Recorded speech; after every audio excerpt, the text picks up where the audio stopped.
Hey everybody, welcome back. Today we're going to be doing our product review for the Kedemas Masticating Juicer. Is it something you need in your kitchen? Well, that's what we're about to find out. So you ready? Let's get into this. Just a quick note, our reviews are based upon the things that we think are important. That might be a little bit different for you, so what we recommend doing is after watching our video, you watch a couple of other videos from different content creators. That way you get a much wider range of opinions. With that information, you'll be able to make a much more informed buying decision, and that's the most important thing of all. When we're talking about juicers, they fall into four basic categories. First, you have citrus juicers. I know you've seen them. They got a plastic dome-shaped piece on the top, and all you do is take your fruit, cut it in half, squish it down onto the dome, and either the dome is powered and turns around, or it just sits there and you pretty much just squish all the juice out of the fruit. Those are really cheap and easy to clean, and you can get the juice out of your citrus really easily, but the problem is that's really all you can use them for. Next, we have centrifugal juicers. Those push the produce through a cutting screen and spin the slurry at something like 10,000 RPM. That force ends up pulling all the juice right out of the pulp. They tend to be really fast and affordable, but the problem with them is that they create a lot of heat. And with that heat, you tend to lose a lot of the nutrition, and the shelf life ends up being just a couple of hours or so. So really with those, you end up wanting to use that juice right away. Next, you got your masticating juicers, which is what the Kedemas Juicer is. Those not only do citrus, but they do most other fruits as well, leafy greens, roots, and pretty much any other fibrous produce. Basically, you just push everything down a chute, just like a food processor, and the machine grinds it up and forces everything against the screen. All the liquid gets pushed through the screens, and all the leftover fibrous material gets dumped out the side. The downsides of these machines, they tend to be a little bit more expensive, a little bit more noisy, and they require you to cut your food down into smaller pieces. If you're using citrus, then it's also going to require you to remove the peels. The last kind of juicer is called a hydraulic cold press. These are definitely the most expensive ones, and I've seen them well over $500. Those produce the most alive, nutritious, and easy to digest juices, and they use a hydraulic press to crush the juice out of the fruit and vegetables, minimizing heat, oxidation, and fiber content. Sometimes those machines are a little bit complicated too though. The masticating types, like the one that we're reviewing here, tend to be the best bang for your buck. Here's our machine. We have the red and black one, but it does come in several different colors as well. In the package, you get the machine, obviously. You get a pusher with the chute, but honestly, if it didn't come with this, I'd be just a little bit concerned. And you get a few other goodies. You get a cleaning brush. You get a tool that will help you take the cap off of the end here. Basically, this thing just goes onto the end, and you just twist this thing towards you in order to get it to release the top. Kind of nice that they included this, but honestly in our testing, we never needed it. We didn't have any problem with this thing sticking or anything like that. You've got this little guy here, and this is for removing foam from your finished juice. Again, we didn't really get a whole lot of foam, and whatever we did get, I just sort of mixed it in. I didn't really care about removing it, so this didn't really even get used. Other than that, you have two containers. This larger one here that has all the measurements on it is what you use for your juice. That just sets right here under the machine. Juice comes out of this hole right here, and all the leftover stuff comes out the end here. That's what this is for. It just sits on the end and it collects all that stuff. As far as controls go, this is easy. There's off, there's reverse, and there's on. On is obviously forward. You would use reverse if you get something stuck in there and you need to kind of back off of it. And in order to operate in reverse mode, you have to hold down the button. So I just hold this down. It beeps, and it starts after a second. And once you've cleared what's in there, once you let go, it'll turn back off again. To get it to run forward, you just push the on button. It'll beep again, and after a couple of seconds, then it'll go ahead and start, and it will pretty much stay on until you turn it back off. As far as noise goes, when this thing is operating, you can see this operates right at about 80 decibels. So it's not super quiet and it's not super loud. However, depending on what you're juicing, or should I say masticating, this thing can get pretty loud. For instance, when we were trying to juice something hard like a raw sweet potato, it did get the decibels up into the mid-90s. But I suppose that would be pretty expected. As far as your footprint goes, if you nest these two containers and slide them up underneath here, as far as counter space goes, you would need about 12 3/4 inches to clear the top. So we'll just call that 13. about 13 inches in width, and about 6.5 inches in depth. So the machine does take up a pretty small footprint. As far as disassembly for cleaning goes, this thing is really easy. That pops right off. This slides right off of there. In order to release the drive unit, you just push this button and turn this whole thing and it pops right off. And from here, this end piece just twists off.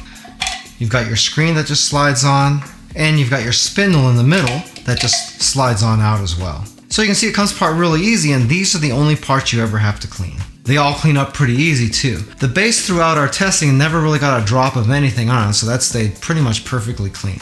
The only thing that was a little bit challenging was this piece right here. These are tiny holes. Things get stuck in here really good. Just imagine when you're using a hand grater or something like that and you get little fibrous pieces of everything all up in it and they're hard to get out. Similar with this, it's a good thing they included this little brush because this little end piece was really good at getting stuff out from the very top. And then the toothbrush surface here was really good at getting everything out from the inside here. But you can see this thing is spotless now and it really didn't take all that much effort to keep it clean. And in our testing, that part got pretty gnarly, and that's kind of what you'd expect anyway, seeing as how the machine is constantly pushing every bit of material up against this screen for the entire time you got stuff in there. Putting everything back together is real quick too. As you can see, I'll slide that in, slide this back on there. The end just goes back on this way. This just slides on and locks in. There's the top. There's the pusher.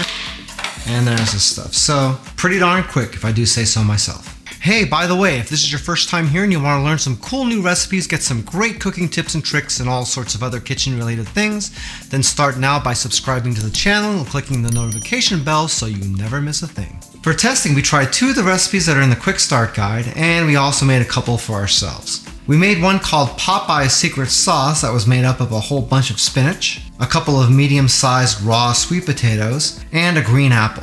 The sweet potatoes on that were pretty hard, so I was pretty impressed on how easily it turned that into juice. Making the recipe went really well, but I'll admit it was a little bit of a pain in the neck having to cut the sweet potatoes down.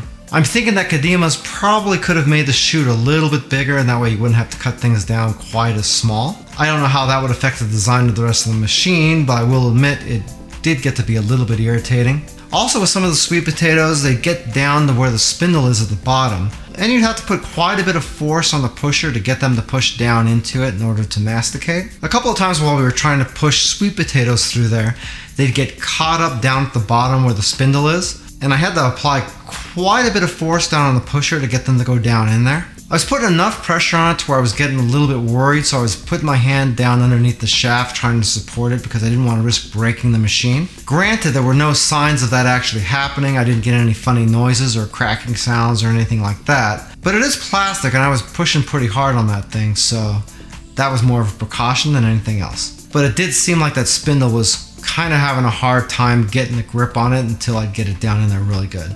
Once it did catch on those pieces, it didn't really have any problem pulling them through though. So really, I don't know if I'd call that a negative or not, but keep in mind you might have to be using a little bit of force on this thing to get stuff to go through, especially if that produce is very hard. The resulting juice on that was really good. I tried a little bit and put the rest into a container, that way we can keep it in the fridge for a few days just to see how it holds up.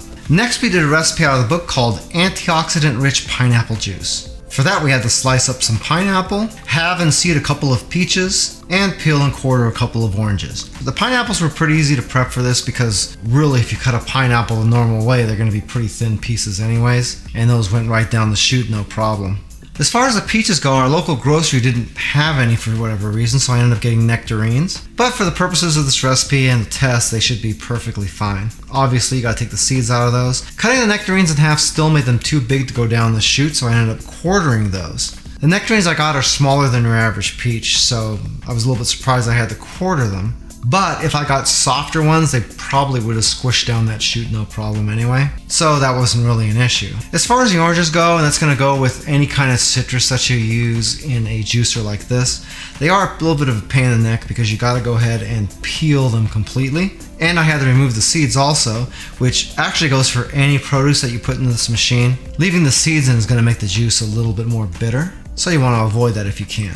Anyway, that juice super easy, and I expected it to because everything that went in there was pretty soft. And it tasted super good too. Next, I made some juice out of some celery, carrots, and apple. That all went pretty easy, and it sort of went through that carrot like it wasn't even there. I also tried another recipe with some grapefruit and oranges. And I also made some apple, pineapple, and orange juice. Once again, like that first recipe, I took all the leftovers, put them all into mason jars, and put them in the fridge. We're gonna see how those came out in a couple of minutes here. Like I said earlier, this machine can get pretty loud when you put stuff in here that's really hard. And it's not so much that the machine sounds like it's trying really hard to masticate it. It's more like you get sort of a weird squeaking sound. Also, you might have noticed that when you're juicing stuff, the shaft tends to sort of move around a little bit. It was enough to where at first I felt like I didn't have the machine assembled right or something. But it turns out that I did, and evidently that's just kind of the way it is. Not really a deal breaker or anything like that, but I did feel like it was a little bit weird.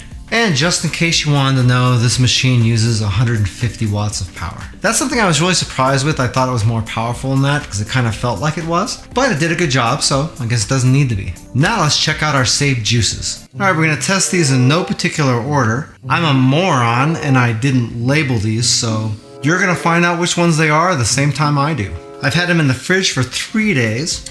And with the masticating juicers, you're supposed to be able to get several days out of these before they start kind of turning bad on you. The only way to find out is to taste it, right? This is the carrot juice celery stuff right here. That still tastes exactly the same as it did when I juiced it 3 days ago, so pretty good stuff. These kind of juices typically aren't my thing, but this is pretty good. Okay, this one must be the one with the spinach, right? So this had spinach, sweet potato, and apples in it. That's still good too, but I wouldn't really care for this juice in the first place. So this isn't really something I would make on my own, but it's not bad. If you're into those kind of juices, then more power to you. Let's try this one. This is the one with the grapefruit in it. Ooh, that's still tasty. It's really tasty. If you look at this, you can see the texture on it. It's really good. It mixes really well. There's no pulp in there at all. And this still tastes great. And then we got this one here. Pineapple, apple, orange juice. I drank all that already because I couldn't really help it. It was super good. So this is the other one that had pineapple in it. Yeah, this is the one with the nectarine, the pineapple, and oranges. This is my favorite out of the 4 that I just drank. That's really tasty. In fact, I'm probably gonna use the same combination and make some sorbet out of it or something. Kedemas Masticating Juicer does check a lot of boxes. It looks nice, it's easy to clean, it's pretty powerful, and the best part is it's not too expensive. The real question is whether or not a juicer is really at the top of your list of things to get. Remember, when you're juicing, you're removing a lot of fiber. So people that need the fiber in their diets, probably not the greatest idea, but others that have problems with digestion, just might be worth looking into. If you'd like a little bit more information about the Kedemas Masticating Juicer, we do have an Amazon affiliate link to it down in the description of the video. If you buy anything through those links, we do make a small commission, but it doesn't change the price that you pay, 1 cent. If you like this video, you might like this video right here where we review the Ninja Foodie Power Blender Ultimate System. That's a blender and a food processor all in one, and even comes with processing discs and a bunch of other stuff. Interesting product, and I think you might like it. Well, that's it for now. I hope to see you back again here really soon, and until that time, I'm Joe, and I hope you have a phenomenal day. Take it easy.